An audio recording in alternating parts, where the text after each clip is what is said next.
예, 시편 20편은 왕이 전쟁에 나가거나 그 왕을 위하여 기도하고 함께 하는 그런 노래라고 볼 수가 있습니다. 시편 20편을 통해서 오늘 우리가 사실 우리를 하나님께서는 왕 같은 제사장으로 부르셨고 우리를 왕이신 하나님의 자녀 삼아 주셨잖아요. 그래서 오늘 우리가 이 말씀을 통해서 어떤 하나님의 역사하심이 우리의 삶 속에 함께 하시고 또 우리를 어떻게 승리하기를 원하시며 어떤 삶으로 우리가 드려지기를 원하시는가 깨닫게 되고 또한 이 말씀을 우리 삶 속에 적용시키고 또 하나님이 우리에게 부으시는 것이 무엇인가를 알물 통해서 새 힘을 얻고 더 새로워지고 또 새로운 하나님의 그 인도하심과 또 역사심을 경험하는 그런 시간이 되기를 원합니다. 주일이 어떤 면에서는 굉장히 빨리 돌아오는 것 같죠. 일주일이 굉장히 빠른 우리가 젊은 시절에 그런 얘기들 많이 하셨어요. 그 나이가 먹어감에 따라서 굉장히 세월이 빨리 가는 걸 느낄 것이다. 그래서 20살에 20살 20대에는 20km로 가는 것 같고 30대면 30km로 가는 것 같고 50대 60대는 그 자기 나이만큼 더 빨리 간다. 그런 이야기를 하셨거든요. 정말로 나이가 저도 이제 나이가 들어가고 이젠 저도 이제 어디 가면 전부 후배들이 많지 선배들을 어떤 장소에서 만나기가 쉽지 않을 정도로 나이를 들어가고 있다라는 것을 느끼게 됩니다. 그러다 보니까 이렇게 일주일에 한 번씩 주일마다 설교를 한다는 것이 굉장히 빨리 와요. 화요일날 아니 목요일날 비전사라 또 하고 나면 벌써 주일날을 준비해야 되고 이런 세월이 진짜 굉장히 빨리 가고 또 한편으로는 이 세월이 빨리 가는 것이 참 감사해요. 하루하루가 주님 안에서 하루를 주님 안에서 보낼 수 있고 또 오늘 주님 주시는 은혜와 평강 안에 있다는 것이 얼마나 감사한지 몰라요. 그래서 어떤 분하고 말씀을 나누는 중에 이런 말씀을 하시더라고요. 너무 그 힘든 문제를 안고 있을 때 이 문제에 대한 해결이 없어서 너무 힘들다 그런 말씀을 하세요. 그래서 우리들은 우리 살아가는 중에 어떤 문제를 만나게 되면 해결되기를 원하잖아요. 어떻게 하면 이 문제가 해결될까? 도대체 어떤 방법으로 이 문제를 해결할 수 있을까? 이게 우리의 참 고민이면서 또 힘든 그런 상황들인데 그분하고 이런 얘기를 하면서 또 하나님이 주시는 지혜로 하나님 우리에게 원하시는 거로 그런 말씀을 나눴어요. 우리는 이 문제를 해결하려고 하는 데다 이 어떻게 하면 답을 찾을까에 집중하지 말자. 그러게 집중하는 것보다 하나님이 원하시는 것은 오늘 하루를 주님 안에서 이기고 주와 함께하는 삶을 원하시는 것이다. 왜냐하면 그 문제에 대한 답을 알고 있다 할지라도 우리가 그 답을 오늘 이루어지지 않고 오늘 이룰 수 없기 때문에 이루어지지 않는 그 문제 때문에 우리가 고통스럽고 또 너무 힘에 겨운 경우가 많이 있거든요. 제가 어떤 인류사에서 어떤 분이 그런 얘기를 해요. 어떤 사람이 진정 좀 승리한 사람, 어떻게 보면 성공할 수 있는 사람, 그리고 많이 성취함을 가진 사람의 특징이 뭐냐 하면 두 가지를 얘기하는데 다른 한 가지는 좀 기억이 잘 안 나는데 한 가지가 제한테 꽂혔던 것이 뭐냐 하면 그런 얘기를 하더라고요. 자기의 어떤 상황을 빨리 턴시킬 수 있는 사람. 다시 말하면 이쪽이 굉장히 힘들고 어려운 그걸 경험하고 있다 할지라도 나 자신을 턴시켜서 도리어 그걸 평강으로 그리고 좀 더 객관적으로 볼 수 있도록 그 위치로 갈 수 있는 사람이 굉장히 성숙한 사람의 모습이라고 얘기를 하더라고요. 그래서 애기들은 보면 별거 아닌 걸 가지고 그냥 집요하게 둘이서 싸우잖아요. 내가 이거 갖는다, 네가 갖는다. 전에 보면 똑같이 하나씩 나눠주면 저거 말고 이걸 달래요. 서로 똑같은 건데 이게 어린아이일수록 믿음이 우리도 마찬가지 같아요. 정말로 본질적인 문제에 대한 믿음을 소유하고 또 그 문제에 대해서 본질적인 문제에 대해서 우리가 의심을 하거나 아니면 또 생각을 많이 해야 되는데 지극히 사소한 것들에 우리의 믿음을 걸고 싸우거나 그런 모습을 보게 되면 우리가 참 어린아이 같이 그건 별것도 아닌데 뭐 때문에 저 문제 때문에 저렇게 시험을 받고 뭐 때문에 저 문제 때문에 저렇게 화를 내고 그럴까 이런 생각이 드는 그런 일들이 우리 중에 참 많이 있습니다. 정말 본질 우리 인생의 본질을 깨닫는 것이야말로 우리 인생을 좀 더 성숙한 인생으로 또 성장한 사람으로 우리를 만들어가는 것이 아닌가 싶습니다. 오늘 시편 20편에도 보면 우리가 우리는 어쨌든지 인생의 길을 가는 사람들이고 인생의 시간을 보내는 사람들이잖아요. 그래서 하나님이 부르시는 그날에 우리는 원커나 원치 않거나 내가 원해서 가는 건 아니라도 원치 않아도 가는 것이고 하나님이 부르시면 우리는 가야 될 그런 사람들입니다. 이 땅에 보내진 사람들이라는 것이죠.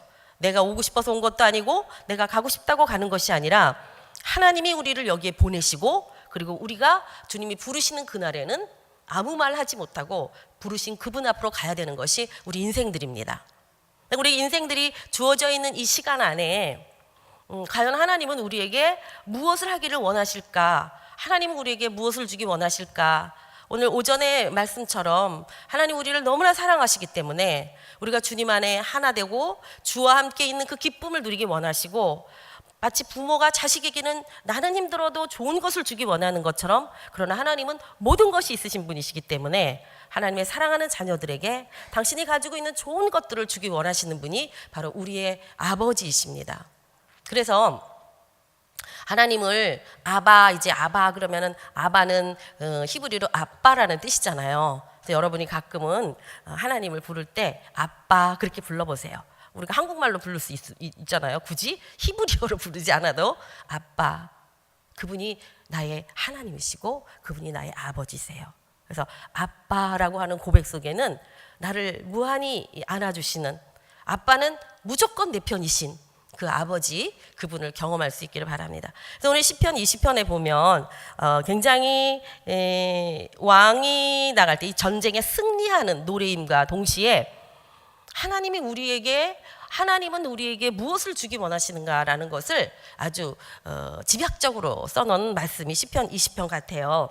지금 다 같이 우리가 이렇게 함께 교독하며 읽었는데, 이 말씀에 보면 3절 볼게 되면 3절, 이제 1절부터 3절까지 뭐 높이 드시고 붙드시고 받아주시기를 그러면서 원하노라 그렇게 말씀하고 있잖아요. 4절 마지막에도 보면 원하노라 그렇게 말씀하고 있고, 5절에도 원하노라 그렇게 말씀하고 있어요. 이 원한다는 것은 주기를 원하신다는 거잖아요. 그 말씀은 너희가 받아서 누려라 라고 하는 말씀이시잖아요. 하나님의 말씀은 다 약속이기 때문에 그 약속을 믿고 붙들고 그대로 그 이루어질 것을 믿는 믿음을 가진 자에게는 반드시 이루어지는 것입니다. 아멘. 예, 그래서 우리가 하나님의 말씀을 알아야 되고, 그 하나님의 말씀을 지식으로만 하는 것이 아니라 붙들고, 그 붙든다는 것은 늘 기억한다는 얘기죠. 하나님의 말씀을 기억하면서 그 말씀을 붙들고 계속 우리가 기도하게 될 때 놀라우신 그 다음에 나오는 것이 하나님이 응답하시리로다, 그것으로 말미암아 자랑하게 될 것이다, 그리고 하나님이 결국은 우리를 세우실 것이다, 이런 축복의 말씀을 주고 계시거든요. 그래서 우리가 하나님이 우리에게 주기 원하는 것이 무엇인지를 알고, 그리고 그 주시기 원하는 것들을 붙들고 기도함을 통하여서 하나님이 우리에게 응답하심이 결국은 하나님의 이름을 드러내는 것이고, 그리고 우리를 세우시는 것이고, 마침내 깃발을 들게 하는 놀라운 하나님의 역사가 숨어 있다는 것이죠. 우리는 사실 그리스도인으로서 우리 모두는 승리하는 그리스도인이 되기를 원합니다. 그렇죠? 우리가 패배하고 좌절하고 절망하고 넘어지는 그런 자가 아니라, 오직 내가 예수 믿는 사람이기 때문에, 승리하신 주님이시기 때문에 나도 승리하는 삶을 살기 원하고, 그리고 많은 이들에게 그리스도의 이름을 증거하는 삶을 살기 원하는 게 우리들의 바람이잖아요. 아멘. 또 그렇게 하기를 주님이 원하시잖아요. 그렇기 때문에 우리는 그러한 삶을 살 수 있도록 우리가 바로 하나님이 원하시는 것을 알고, 또 주시겠다는 것이 무엇인지를 알고, 그것이 어떻게 이루어지는가를 알므를 통해서 우리 자신을 그렇게 인도해 가야 된다는 것이죠. 이 20절의 결론은 뭐냐 하면 9절 말씀입니다. 20편의 9절 말씀이 이 말씀의 결론이에요. 자, 9절 한번 다 같이 다시 한번 읽어보겠습니다. 저기 뜨니까 여러분 같이 읽으시면 됩니다. 여호와여 왕을 구원하소서, 우리가 부를 때에 우리에게 응답하소서. 아멘. 이 구원하소서, 응답하소서, 사실은 우리가 인생을 살아가는 동안에 정말로 필요한 두 가지가 있다면 이 두 가지 같아요. 그렇지 않습니까? 우리는 구원받아야 돼요. 왜냐하면 우리는 죄 가운데 영원한 지옥불에 들어갈 사람이기 때문에, 제가 요즘 목사님에게 계속 요구하고 있는 게 뭐냐면, 목사님 천국과 지옥에 대한 설교를 좀 해주세요. 오늘 많은 성도들이 지옥이라고 하는 개념이 없습니다. 그저 지금 살아있는 동안에 어떻게 하면 나의 불편한 것, 힘든 것을 예수 믿음으로 좀 만회할까 라는 이런 믿음이 아니라 우리의 영원한 하나님이 우리를 구원하셔야만 되는 이유가 우리를 지옥 가지 않게 하시기 위해서, 다시 말하면 하나님과 영원히 헤어지지 않고 하나님과 영원히 살 수 있도록 우리를 주님이 계신 천국으로 인도하시기를 원하시니, 요즘 천국, 지옥, 목사님 천국에 대한 거는 많이 좀 그래도 하시지만 지옥 설교는 참 주위에서 들어보기가 힘든 것 같아요. 그래서 어떤 면에서는 지옥 갔다 오신 분의 좀 간증도 듣고 싶고, 알고 있어도 여러분이 어저께 선교지 갔다 오시면서 새로운 마음을 많이 다지시고 정말 그 믿음에 대한 것을 다시 한번 생각하고 이제 그렇게 생각하시고 오신 분이 많다는 얘기 들었어요. 지난번 중부신학에서 또 선교지 갔다 왔잖아요. 문준경 전도사님이 그 지역에 선교지를 갔다 왔는데 그날 금요일 날 돌아오셨거든요. 근데 제가 그날 깜짝 놀랐어요. 제가 금요일 저녁 기도를 하고 있는데 다 같이 이제 금요일 기도회니까 하는데 갑자기 제 뒷자리 부분에서 엄청나게 기도를 열심히 하시는 거예요. 아니 왜 무슨 일이 있나 싶을 정도로 기도들을 막 정말 너무 열정적으로 하셔가지고 제가 이렇게 돌아봤어요. 누가 저렇게 기도들을 열심히 하시지? 그리고 가만 보니까 중부신학하고 계신 분들이더라고요. 그래서 저는 어머 왜 특별히 이분들이 왜 저렇게 합창하듯이 저렇게 기도를 열심히 할까 그랬는데 제가 그거 끝나고 나서 답을 알았어요. 뭐냐면 그날 순교지를 다녀온 날이야. 그러니까 엄청난 자극이 왔던 거죠. 그래갖고 뒤에서 엄청나게 기도를 하시더니 그 다음 주 금요일에는 전혀 그런 반응이 안 나타나더라고요. 오래 못 가는 것 같아요. 그래서 이제 어제 다녀오셔가지고 오늘은 정말 그런 믿음이 필요해 막 여기까지 됐는데 이제 다음 주 주일쯤 되면 또 어떨지 제가 좀 봐야 될 것 같아요. 그래서 그런 것처럼 우리의 믿음이라고 하는 것은 견고하게 쓰기까지는 계속 움직일 수밖에 없다는 것이죠. 우리의 믿음은 은혜와 진리로 만들어지는 것이잖아요. 세워지는 것이잖아요.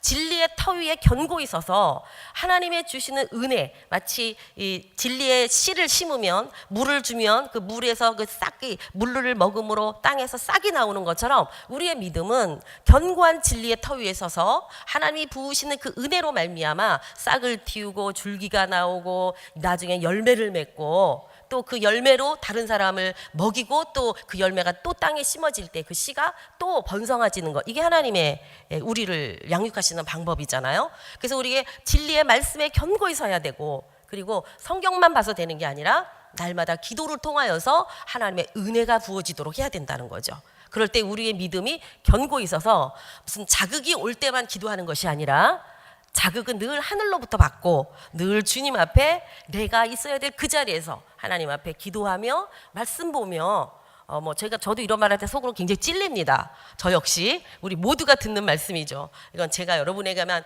권하는 게 아니라 나 자신도 정말 하나님의 말씀과 기도로 견고히 쓰는 그런 믿음을 갖게 되면 우리의 기도가 하나님 앞에 상달되어지고 하나님은 또 응답하시는 역사가 나타나는 것이죠. 근데 이 구원이라고 하는 것은 예수 믿는 사람들에게 있어서는 구원이야말로 다른 어디에서도 줄 수 없는 영원한 구원이요, 천국의 그 소망, 천국을 주시는 영생하는 구원이잖아요.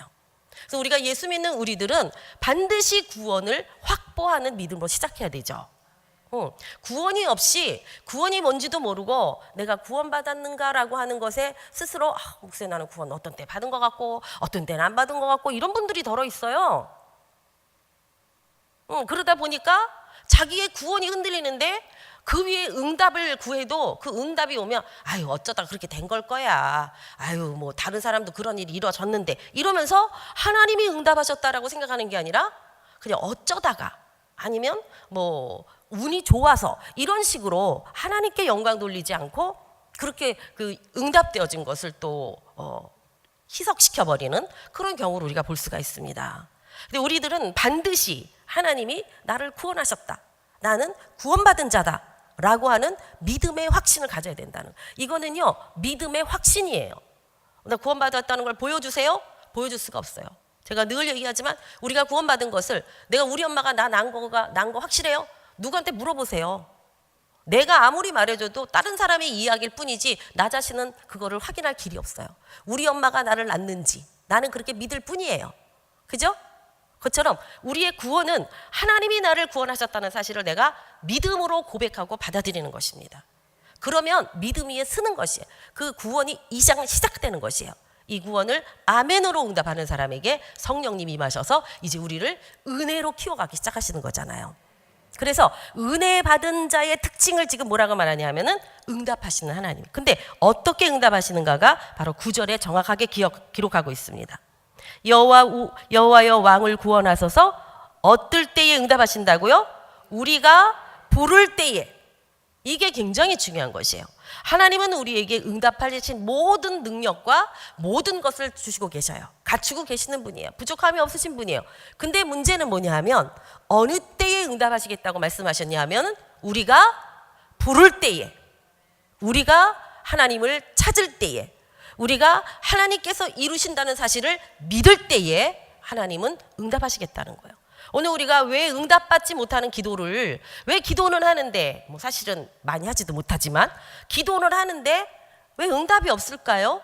그것은 바로 첫 번째는 하나님을 믿는데 왜 응답이 없을까요? 그렇게 말했을 때 부르지를 않는 거예요, 하나님을. 두 번째는 뭐예요? 믿음이 없는 거예요, 부르면서도. 하나님이 뭐 과연 그 일이 될까? 아유, 이런 일들이 이루어질까? 이러면서 믿음 없는 기도를, 믿음 없는 부르짖을 때, 믿음 없는 기도로 하나님 앞에 나아갈 때, 그럴 때는 응답이 이루어지지 않는 거예요. 왜냐하면 하나님은 두 마음을 품은 자들에게는 응답하시지 않거든요. 우리는 오직 한 마음, 하나님이 하십니다. 그래서 우리가 하나님을 안다라고 하는 것이 굉장히 중요한 것입니다. 바울 사도가 말하기를 하나님, 너희들에게 지혜와 계시의 정신을 주셔서 하나님을 알게 하시고라고 기도하라 그랬어요. 근데 이것이 하나님 안다는 것은 하나님의 지혜가 오고 하나님의 계시가 와야만, 그 영이 우리에게 부어질 때만 하나님을 체험하게 되고 참 하나님을 경험하게 되는 것입니다. 그러니까 우리가 먼저 그걸 구해야 되죠. 내가 하나님을 알고 싶어요. 하나님을 깊이 깨닫고 싶습니다 할 때는 하나님 제게 지혜를 주세요. 하나님을 아는 계시를 부어주세요. 이런 부르짖음이 없는 한은 우리는 저절로 하나님을 알게 되는 것이 아니라는 거예요. 우리는 우리가 귀신이 역사하듯이 우리에게 들어오는 게 아니라 우리의 인격으로 하나님을 찾고 구하고 알고자 할 때, 그리고 그의 이름을 부를 때에 하나님 응답하시는 거예요. 이런 믿음이 우리에게 있어야 된다는 것이죠. 이거는 배움의 문제도 아니고 어떤 유식한 사람이 하는 것이 아니라 그 마음의 중심에 주를 향한 자, 그 마음의 중심에 하나님을 믿는 자들에게, 바로 그 믿기 때문에 부르짖는 자들에게, 그 이름을 부르는 자들에게 응답하시겠다고 약속하고 계신 겁니다. 그래서 우리가 정말로 주님을 향하여 끝없이 주님을 부르는 거, 요즘 우리 목사님께서 주님이 임하시옵소서, 주님 오시옵소서, 주님 우리 가운데 오시옵소서, 더 깊이 오시옵소서, 이렇게 바로 구하는 것이에요. 그렇게 부르짖는 것이에요. 그렇게 하나님의 이름을 부르는 것이에요. 이것이 어떤 면에서는 우리가 그냥 교회 나와서 이런 기도 모임 할 때만 부르는 것이 아니라 우리의 생활 속에서 늘 그 이름을 불러야 되는 거예요. 주님, 주님, 주님, 주님. 잊어버렸다가도 다시 주님, 이 시간에 나와 함께 해주세요. 주님, 내게 오세요. 난 주님을 원합니다. 이런 우리의 갈급함을 지속적으로 하나님 앞에 구하는 시간을 가질 때 주님의 음성도 들리게 되고 주와 함께 하심의 그런 역사들이 무엇인지를 우리가 알게 된다는 것이죠. 그래서 이 바로 하나님이 우리에게 정말 주시기 원하는 것은 우리를 구원하고 내버려두는 게, 너가 이제 새 생명으로 이제 살아라, 네가 알아서 살아라, 그러시는 분이 아니라 내가 내 이름을 부르고 내가 나를 찾을 때에 나는 내가 원하는 것들을 응답할 것이다, 그렇게 말씀하고 계신 거예요. 그래서 이 시편 20편에서 도대체 하나님께서는 뭐뭐로를 그렇게 응답하시는가라는 것을 우리가 보게 되면, 이 구원이라는 것, 먼저는 구원하시는 하나님, 두 번째는 부르는 자들, 이름을 부르는 자, 우리가 부를 때 그랬으니까 응답하시는 하나님, 이 두 가지를 지금 20편에서 말씀하고 있는데요. 이 하나님께서 구원은 어떤 자에게 주시느냐를 시편에서는 시편 20편 6절에 기록하고 있습니다. 시편 20절 6절 다 같이 한번 읽어봅니다. 여호와께서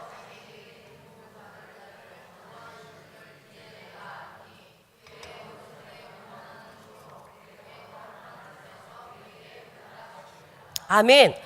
구원하시고 응답하시는데 누구에게 하시는가를 분명하고 정확하게, 이 시편은 구약이잖아요. 구약인데 다윗은 중심이 하나님과 통하는 사람이었기 때문에, 중심이 않는 사람이었기 때문에 성령의 역사심과 하나님을 안 사람이에요.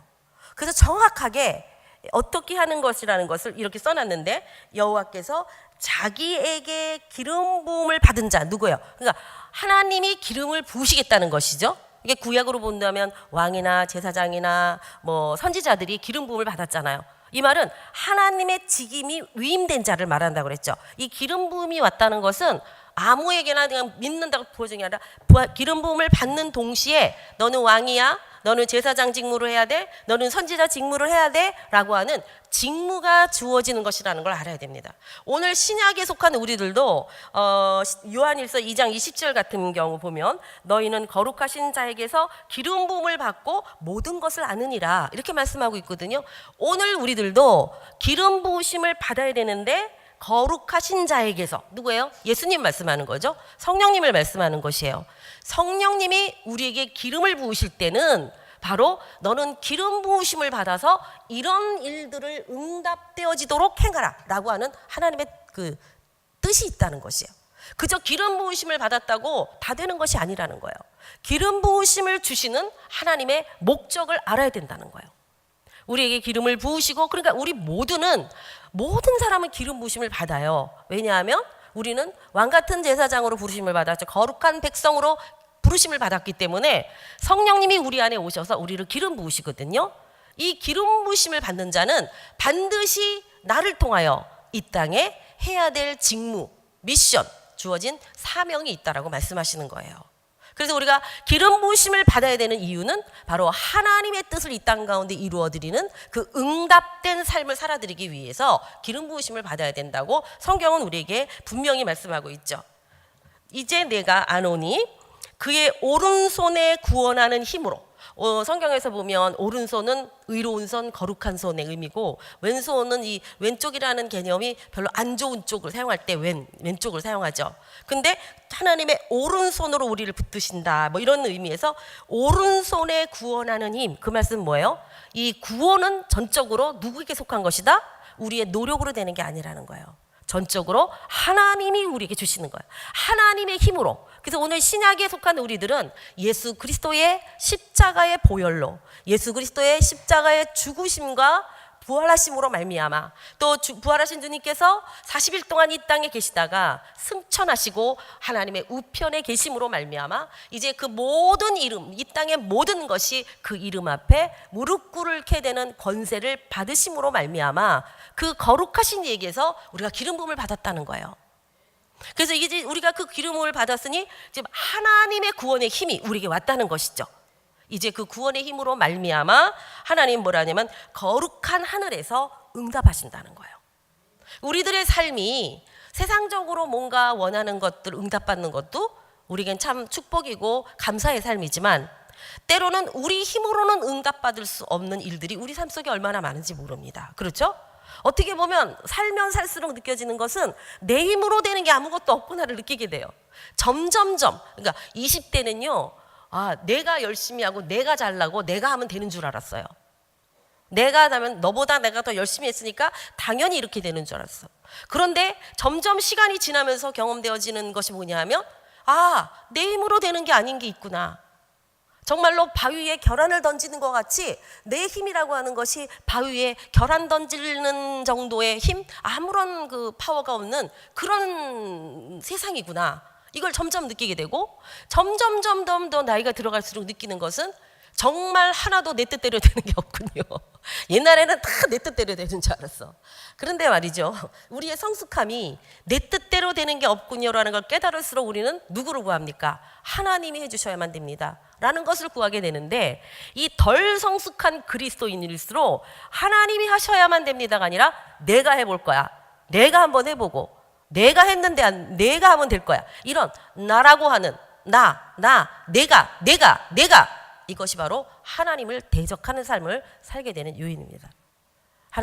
내가 하나님 앞에 자기를 부인하는 삶, 항상 나를 들이대는 게 아니라 하나님 저는 할 수가 없군요. 나라는 존재가 이 정도밖에 안 되는군요. 주님 저를 도와주세요. 정말 그 어떤 면에 있어서도 그 모든 영역에 있어서도 주님만이 나를 움직이실 수 있는 분입니다. 왜냐하면 주님은 나의 주이시기 때문입니다. 내가 그 모든 나의 권리를 주님께 이양합니다. 주님 나를 받아주세요. 그리고 주님이 원하시는 삶으로 저를 이끌어주세요. 이런 우리의 고백이 있을 때 그 이름을 부를 때에 하나님께서 우리의 삶 속에 하나님의 약속하신 응답을 부어주신다는 겁니다.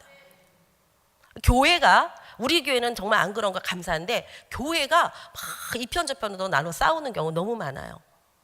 그럼 하나님이 누구 편을 드실 것 같아요? 저희가 애가 둘이 있어. 근데 지네들이 싸워. 그럼 애들은 그러죠. 엄마 내 편을 들어줘. 엄마 내가 맞잖아. 그러지만 엄마가 어느 편 들 수 없죠. 이게 여러분도 이제 그런 경험을 하시겠지만 아이들이 둘이 있을 때 어느 한쪽을 편애하잖아요. 누구 하나만 마음이 간대요. 저는 하나라서 잘 모르겠는데 둘이 있으면 얘가 더 마음에 든대. 그 아빠는 얘가 더 마음에 들고 엄마는 얘가 더 마음에 들 수 있고 엄마 아빠가 얘만 이뻐하고 얘는 아닐 수도 있어. 이상하게 받은 게 좀 안 좋을 수도 있어요. 죄송한 얘기지만 흘러 들어온 게 이쪽은 좀 완전 이쪽은 다 좋은 것만 오고 이런 경우도 있더라고요. 그러다 보니까 이쪽은 좀 마음에 안 들고 이쪽은 정말 하는 짓이 이뻐. 그런 우리의 그 부모의 태도를 보이면요 어떤 일이 일어나냐면 형제들 간의 원수가 되어집니다. 그게 바로 가인과 아벨의 경험이에요. 그래서 자식이 2명, 3명 있어도 사실 우리가 그 하나님의 마음으로 동등한 사랑을 주려고 해야 되는데 어느 한쪽에 우리가 그 인간적으로 흐르다 보면 결국은 그 형제지간을 원수 맺게 하고 그 형제를 형제되지 못하게 그러니까 누구를 미워하는 거죠. 너 때문에 너가 있어서 내가 부모한테 사랑을 못 받아 이런 마음을 주기 때문에 그 부모의 편에는 굉장히 위험한 것이거든요. 그것처럼 하나님께서 교회 안에서 둘이 서로 싸우고 있다면 하나님이 누구 편을 드시겠어요? 그리고 우리가 완벽하게 이 사람은 100% 잘했고 이 사람은 완벽하게 0%를 못했다는 경우는 없습니다. 하나님은 어느 편도 들지 않으세요. 어느 편을 드실 수가 없어요. 그 대신 하나님의 마음은 얼마나 아프시겠어요. 그것처럼 우리가 교회 안에서 서로 이렇게 당을 짓고 또 분란을 일으킨다고 하는 것은 내가 옳다 그르다를 아무리 하나님 앞에 인정받으려 할지라도 하나님 앞에서는 책망받을 수밖에 없다는 거예요. 왜냐하면 그것이 아버지의 뜻이 아니기 때문에. 그래서 우리가 하나님 앞에 이런 우리들의 모습을 정말 내 안에 하나님의 응답이 이루어짐으로 하나님의 것이 드러나도록 해야 되는 것이지 내가 원하는 것을 이루어서 저쪽이 망하는 것을 보겠다고 하는 것은 아버지의 뜻이 아니라는 거예요. 우리의 마음 안에 항상 그런 주님이 함께 하심으로 주님이 원하시는 응답이 나의 삶 속에 드러날 수 있도록 해야 된다는 거죠. 바로 이것을 위해서 하나님께서는 우리에게 기름을 부으시고 그리고 그의 오른손으로 우리를 구원하시고 근데 어디서 하시냐면 그의 거룩한 하늘에서. 그러니까 구원과 응답은 우리들은 전적으로 아버지께로부터 온다는 사실. 우리의 도움이 하나님께로 온다는 거예요. 아직도 사람을 의지하고 아직도 뭔가를 기대하고 아직도 내가 할 수 있다는 생각을 품고 있다면 이것이 다 깨어지기 전까지는 하나님은 응답하시지 않습니다.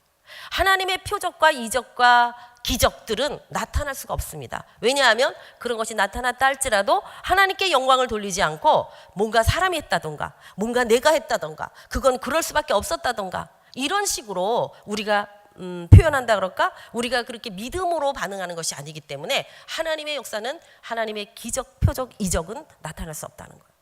우리가 우리의 삶에 진정한 하나님의 표적과 이적과 기적을 경험하기 위해서는 하늘로부터 오직 하늘로부터 거룩하신 하나님의 오른손의 힘으로 말미암아 우리를 구원하실 뿐만 아니라 우리에게 응답하시는 하나님이라는 사실을 우리가 믿을 수 있어야 된다는 것이죠. 저와 여러분이 그러한 믿음으로 아멘으로 믿을 수 있게 되기를 소망합니다. 그래서 이 7절에 보게 되면 어떤 사람은 병거를 의지하고 어떤 사람은 말을 의지하지만 우리는 여호와 우리 하나님의 이름을 자랑하리로다 그렇게 말씀하고 있죠. 그 이름을 자랑한다. 그 이름 사실은 이름이라고 하는 것은 그 사람을 대표하는 거죠. 예를 들어서 뭐 박근혜 그 이름을 딱 들으면 그 사람에 대한 게 우리가 느낌이 다 오잖아요. 대통령 문재인 대통령 그러면 그 이름을 통해서 우리에게 오죠. 그것처럼 그 이름이라고 하는 건 그 사람 전 존재적인 것을 대표하는 것이에요. 우리가 예수 그리스도라고 한다면 그 이름 위에서 주시는 하나님의 권세와 능력이 있다는 거예요.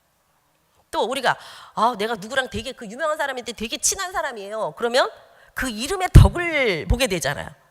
그것처럼 진짜 친하면 그 이름의 덕을 보거든요. 내가 누구랑 친해요. 그럼 그분이랑 친하세요? 그러면 이쪽 저는 이제 요즘 이렇게 해외 나가 보면 대한민국이 한국이 엄청나게 인정을 받습니다. 한국이라는 거 이름이 엄청난 인정을 받아요. 우리 한국 사람이잖아. 감사. 그 외국 사람들이 도장 찍어주면서 딴 사람은 막 꼬치꼬치 물어요. 근데 한국 자기네도 이제 한국말 한마디씩 좀 하고 싶어하는 그게 있거든요. 감사합니다. 안녕하세요. 사랑합니다. 아는 단어는 다 말하면서 그냥 꽝 찍어서 보내요. 키르기즈스탄 같은 경우 국경을 넘을 때요. 이렇게 보다가 거기 한국 코리아 사람이냐고 그렇다고 그러면 오래요. 딴 라인으로다가 줄 세워갖고 그냥 패스시켜줘요. 우리나라 위상이 얼마나 올라간지 몰라요. 전에 이제 헝가리에 있던 분이 그러더라고. 헝가리에서 당신은 어느 나라 사람이에요? 근데 제일 먼저 나가면 당신은 어느 나라 사람이에요? 물을 때 차이나 이러고 물어요. 중국 사람이냐고 물어요. 중국 사람이 워낙 많으니까 아니다. 그럼 재팬? 일본 사람이야? 아니다. 그러면 그 다음에 한국 사람이라고는 안 물어. 그럼 어디야? 이래요. 그런데 이제 한국이다 그러면 이제 최근에 들어서는 그 한국에 대해서 정말 많이들 인정하고 또 선망하고 이런 나라가 된 것이죠. 그 헝가리에 사실 때 선교사로 갔을 때 자기가 아무리 한국 사람이라도 한국이라는 나라가 어디 있는지 모르는 거예요. 코리아가 어디 있는지 뭐 하는 나라인지를 몰랐어요. 근데 이제는 어디를 다녀도 한국의 이름이 있다는 그 이름만으로도 우리가 얼마나 대접을 받는지 몰라요. 그죠? 그러니까 진짜 그 이름에 속해 있으면 그러니까 좀 그런 것 같아. 큰 교회 다니시는 분들이 자기는 믿음 생활 어떻게 하는지 모르지만 어느 교회 다니세요? 그러면 제가 영락교회 다니거든요. 그럼 평촌 어디 다니세요? 평촌 이래교회. 몰라? 이렇게 되면 굉장히 우리는 좀 그거한테 다니는 것 같고 어디 다니세요? 그러면 순복음교회 네 그러면 저분은 그 어려운데 저렇게 안수 집사님 되셨네? 장로님이 되셨네? 좀 높이 평가하고 그럼 뭐 하냐고 쌈박질을 하는데 그게 중요한 게 아니라 하나님께서 내 이름을 알아주셔야 되고 내가 그분의 이름을 알아야 되는 것입니다. 그 예수 그리스도 성부 하나님, 성령 하나님 그분의 이름을 내가 알아야 돼요. 그 이름을 쓸 줄을 알아야 돼. 그 이름을 정말 그 이름이 얼마나 큰 이름인지를 본인이 알아야 된단 말이에요. 그래서 하나님은 그 이름을 쓰라고 우리에게 주셨거든요. 예수 이름을 써라. 내 이름으로 너희가 무엇이든 구해라. 이름을 쓰라 그랬는데 이름을 안 써. 그러면 내 힘으로 뭔가를 하려고 그러고 내가 노력해서 하면 돼. 누가 내 이름을 알아주냐고. 제 이름 어디가 된다고 저를 알아주지 않아요. 여러분도 마찬가지시죠? 시장에서 좀 알아주나? 시장 가면 아줌마 또 오셨네요. 이 정도. 진짜 우리의 이름을 주님이 알아주신다는. 성경에 보면 이런 말씀이 있습니다.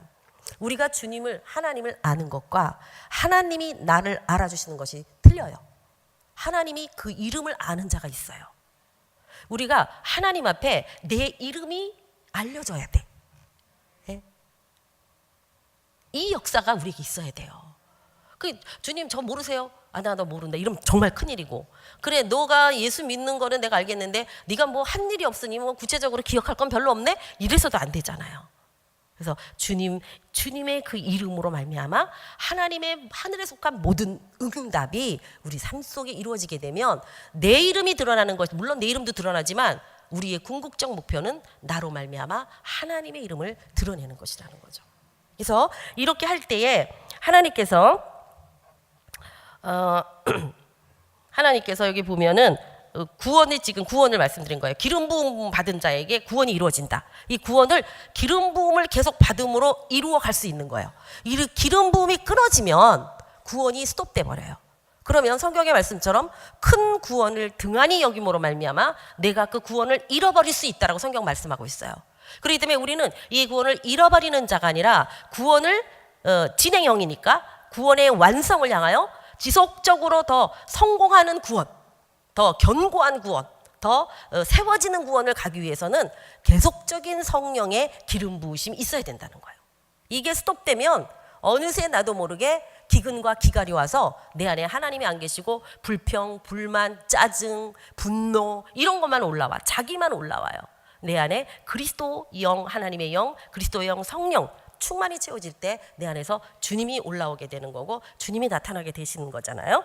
그래서 이것이 바로 우리를 구원에 이루는 방법이라면 하나님은 구원하시며 또 우리에게 응답하기를 원하신다 그랬잖아요. 어떻게 응답하기를 원하시는가 보면 1절에서 4절까지 쭉 보면 환난 날에 내게 응답하시고 야곱의 하나님이 너를 높이 드시고 또 성소에서 너를 도와주시고 시온에서 너를 붙드시고 내 모든 소재를 기억하시고 번제를 받아주시고 또 내 마음의 소원대로 허락하시고 내 모든 계획을 이루어 주신다. 그러니까 하나님의 응답은 엄청난 것들이에요. 자, 제가 포인트만 집어서 얘기하면 어느 정도로 응답을 하시냐 하면은 하나님께서 환난 날에 응답하신다.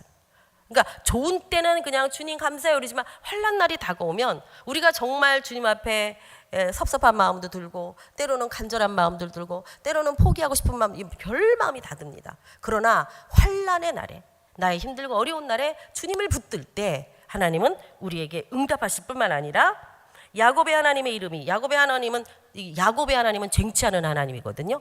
다시 말하면 아브라함과 이삭과 야곱의 하나님이시잖아요. 아브라함을 말할 때는 아브라함은 하나님의 말씀을 믿음으로 의로 여김을 받았죠. 그래서 믿음, 하나님의 말씀을 믿는 믿음을 가졌다면 이 이삭은 누구냐면 하나님의 말씀에 자기 몸을 내어드리는 순종하는 믿음을 가진 자예요.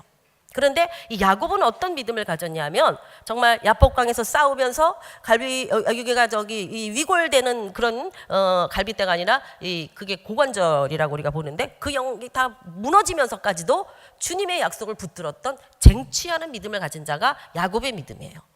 우리의 믿음은 그저 가만히 있는 믿음이 아니라 정말로 믿음을 쟁취하겠다고 하는 데까지도 나가야 된다는 거예요. 지금 여기 있는 말씀처럼 야곱의 하나님의 이름이 너를 높이 드시며 싸워 이긴 자. 그래서 야곱이 어떤 자가 됐어요? 사기꾼과 같은 야곱이, 거짓말만 하던 야곱이 이스라엘, 하나님의 왕자, 이스라엘이라고 하는, 그래서 그의 자녀가 이스라엘이라는 국가를 형성하게 되는 그 높이 들리고, 지금도 이스라엘이잖아요. 그 나라 이름이 아브라함도 아니고 이삭도 아니에요.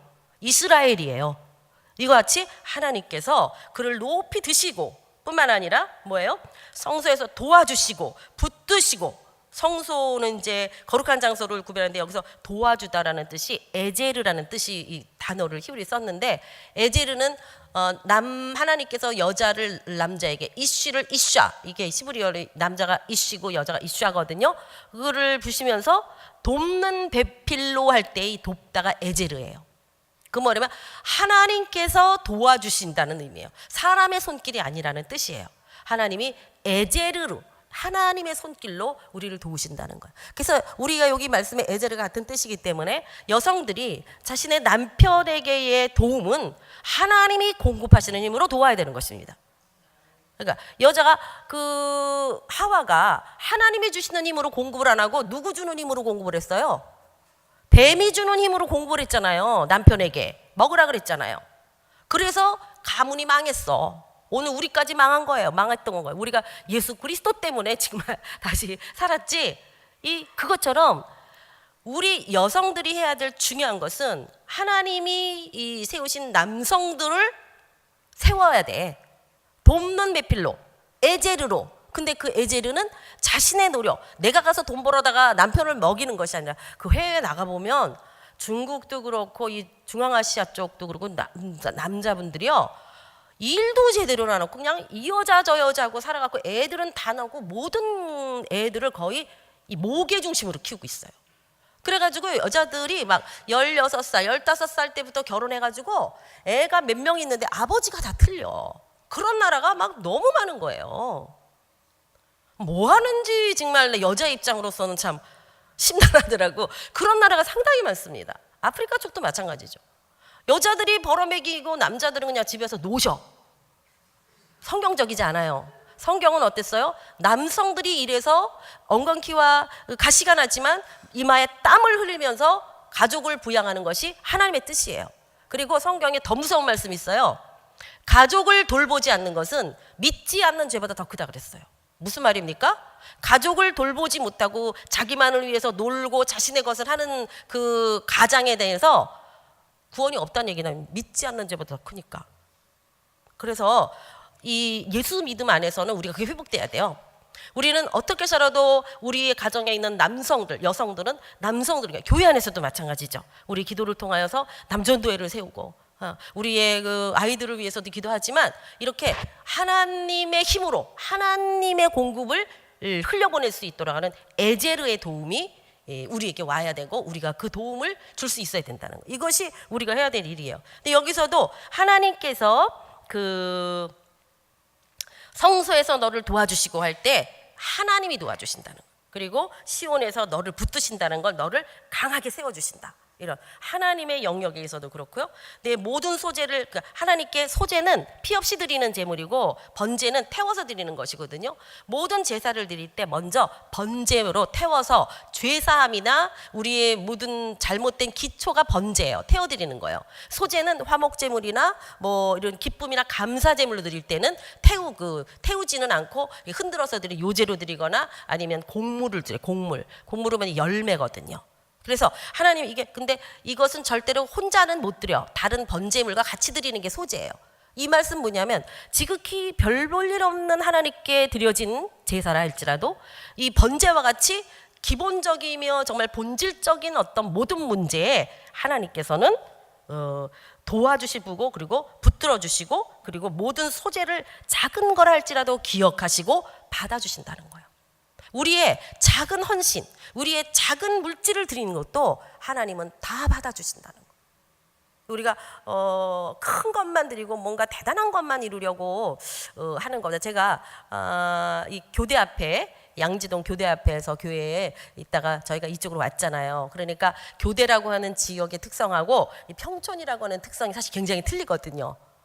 그렇겠죠. 아무래도 강남하고 뭐 강북하고 틀리듯이 좀 그 다른 게 있었어요.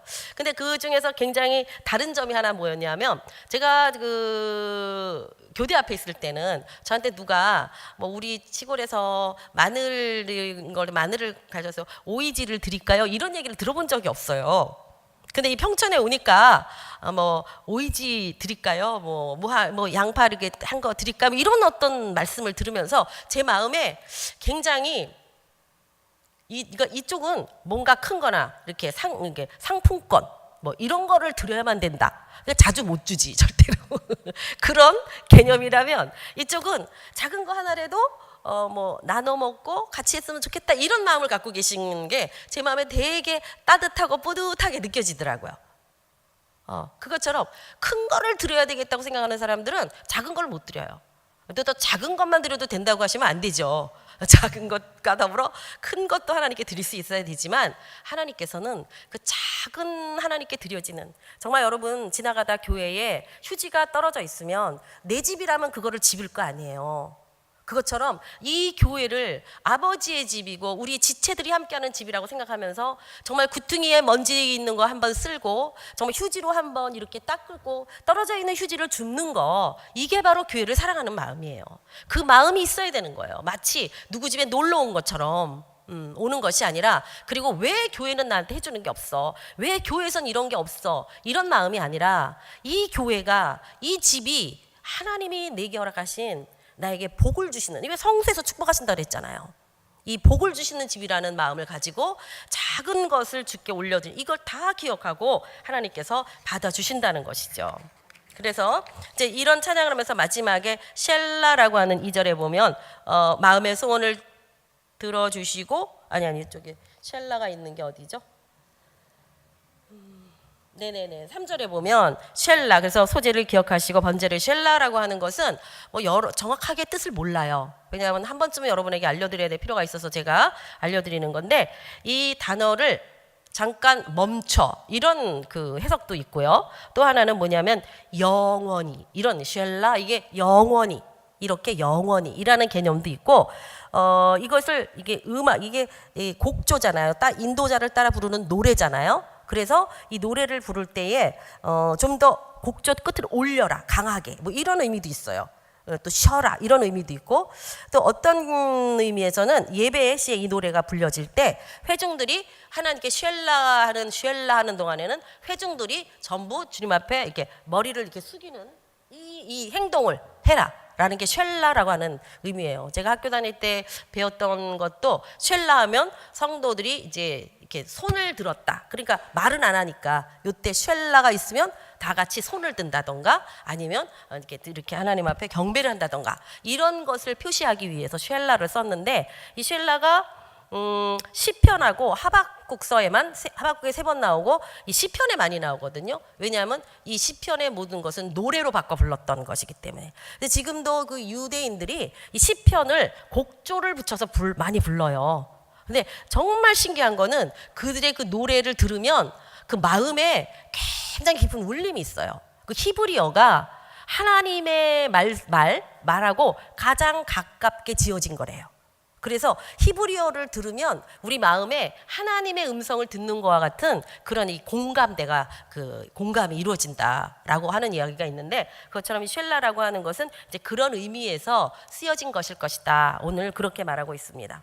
오늘 이 응답의 결과 아주 이게 중요한데 이 말씀 이제 우리가 듣고 마치려고 하는데 응답의 결과는 5절이에요. 5절 다 같이 읽어봅니다. 5절.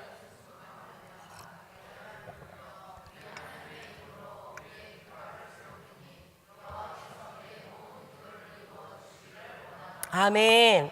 하나님께서는 이렇게 구원하실 뿐만 아니라 구원받은 자, 기름 부음을 계속 받는 자들에게 하늘에 속한 응답을 계속 주실 때 어떤 응답의 결과가 오냐 하면 너희가 승리로 말미암아 개가를 부를 것이다. 승리의 개가를 부를 것이고 하나님의 이름으로 깃발을 세울 것이다. 세울 것이다. 이 두 가지를 얘기하고 있죠. 자, 승리의 개가를 부른다는 것은 하나님의 응답이 왔기 때문에 가능한 것이죠. 근데 승리의 개가를 부름으로 끝나는 게 아니라 뭐를 하냐면 깃발을 든다는 거예요. 깃발을. 여러분이나 제가 알지만 뭐 올림픽을 하거나 뭘 할 때 깃발을 누가 듭니까? 아무나 깃발을 들게 하지 않죠.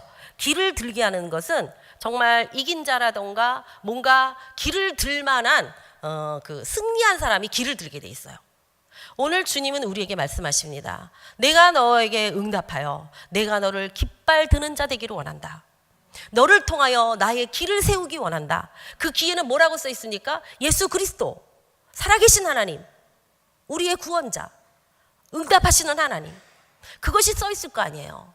하나님은 우리가 그저 승리했습니다. 요거 응답 받았어요. 좀 쉬어야 되겠어요. 이게 아니라 우리의 끊임없는 하나님의 이름을 부르고 그 이름을 구원하시고 승리케 하시는 하나님으로 말미암아 우리 입에서 승리의 노래가 나오며 우리가 그 이름 예수의 이름의 깃발을 들 때에 그 깃발을 들 자가 될 때에 바로 예수 그리스도를 하나님을 드러내는 자로 쓰기 원하신다는 겁니다.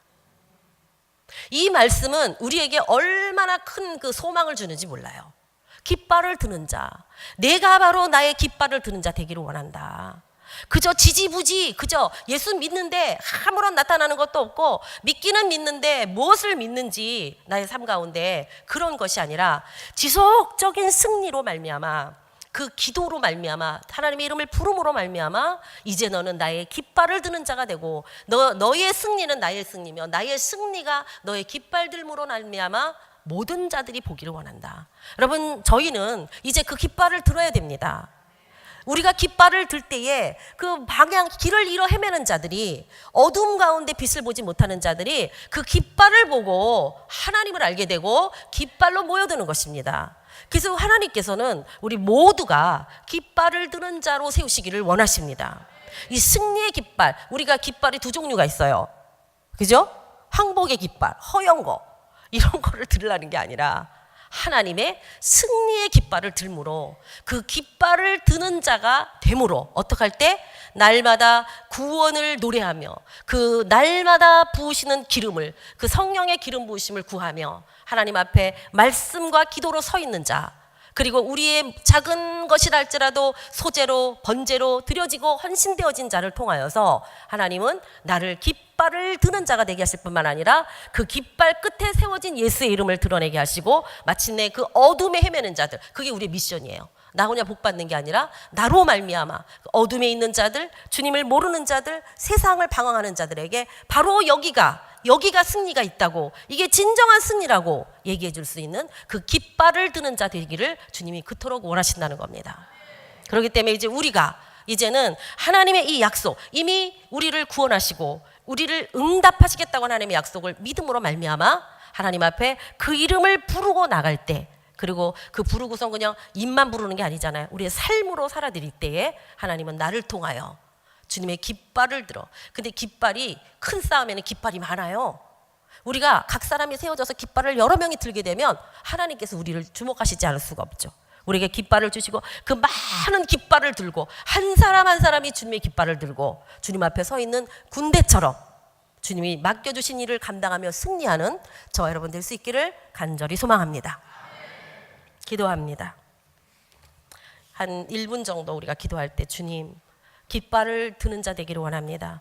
우리는 이미 구원에 들어선 사람이에요. 그러므로 우리는 응답받는 삶을 살게 하시옵소서. 응답받는 삶에 대한 믿음을 갖게 하시옵소서. 그리고 주님의 기름 부으심을 원합니다. 날마다 그 기도의 자리, 주님 만나는 자리에 있게 해주셔서 주님 깃발 드는 자가 되게 하여 주옵소서. 다 같이 기도합니다.